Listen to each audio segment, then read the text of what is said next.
irony of it is if the left and the right could work together, if the working class could figure out a way to meld together and not be divided, I think that we would have way more power. I think that that's how the elite stay in power, is having society divided. Yes.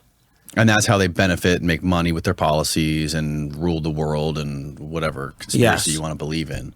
But it's, you know, have you ever heard of the horseshoe theory? I know it. I know people who went from far left to far right. Once you get radical enough, they start looking the same. There's the have you heard about the bootlegger and the Baptist? No. They both want alcohol to be illegal for different reasons, for opposite reasons. The Baptist, because it's based on his morality and his religion. The bootlegger, because he makes money when alcohol is illegal. And if you want to take that to modern day, look at, for the few that still exist in the various corners of our country, the KKK and super far left people. There was a kindergarten, or not a kindergarten, it was an elementary school in Colorado, I think, a couple of years ago, that designated a specific time or day for children of color playtime only. So it's segregation. So far left and the KKK both want segregation, the horseshoe theory thing. Yes. Yeah, that's something I agree with. And once you get far enough right, you see a lot of traits in common with the left. Desire for the government to do stuff for you. Your identity is based off your blood or what you're born with. That you need to split racial groups up. That there is this one enemy group that if you kill them, everything will get fixed. That's either rich white men or the Jews. Say that last one again. Rich white men or the Jews want what? Both the far right and the far left think there's a bogeyman, and if you kill him, the world will be perfect. The far right and the far left think if you kill the Jews, it'll solve the issues. And then a lot of people on the left think rich white men are the cause of all the issues in the world. Right. Well, if you're a moderate or someone like me, I think the world's a very complex place, and I think there's not an easy solution or an easy answer to questions. And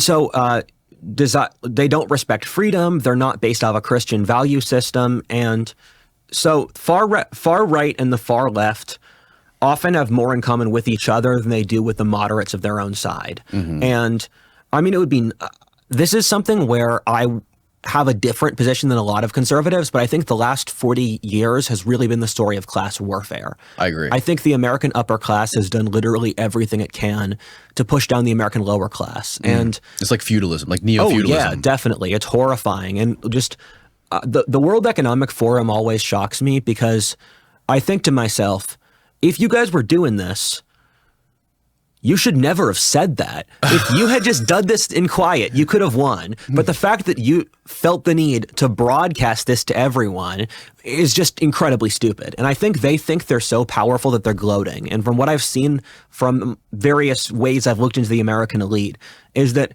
they are just incredibly stupid and incredibly naive, and they have no idea what's going on. But to finish the point I was trying to make beforehand, I would like a world where the left and the right unified about the good of the common people, but that's not going to happen. I mean, the problem I feel like Americans are waking up more than ever now, though. I feel like right now is people are more awake than they've been in recent history. The problem, though, is it's difficult to arbitrate between the right and the left because they're fundamentally different religions. It's like getting the Sunnis and the Shias to work in Iraq, where the right and the left, they have different concepts of human nature. They have different concepts of God. They have different concepts of how to organize people. And so people talk about issues like abortion, and I definitely do think that people have picked symbolic culture war issues to get around stuff that actually hurts the American people. But like the reason an issue like trans bathrooms or abortion is so big is that it underlies a major philosophic difference between the right and the left. And so if the right and the left were to organize, they'd be like, do we organize by racial quotas? Do we organize through capitalism?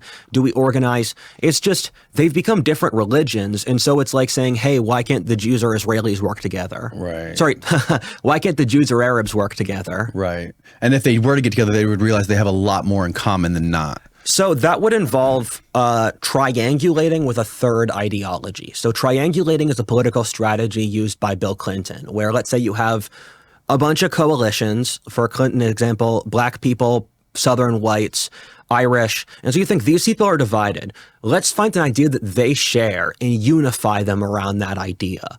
And so that's what Bill Clinton would make up issues to unify different parts of his coalition who disagreed in other things. So interesting. That would be what that person would have to do to unify the American working class. The problem is that we're such a politicized society that I think that would have worked 10 years ago. I don't think it would work now. Why not?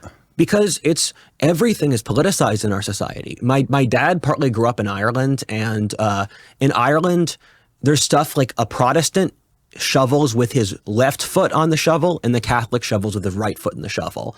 And once you hit a certain critical mass, everything is politicized. For example, if you meet a person, it's relatively easy to know their politics within 5 seconds. How they dress, what food they choose to eat, what car they choose to drive. And I was really hoping that COVID would be a moment to unify us. No. Exact opposite. Right.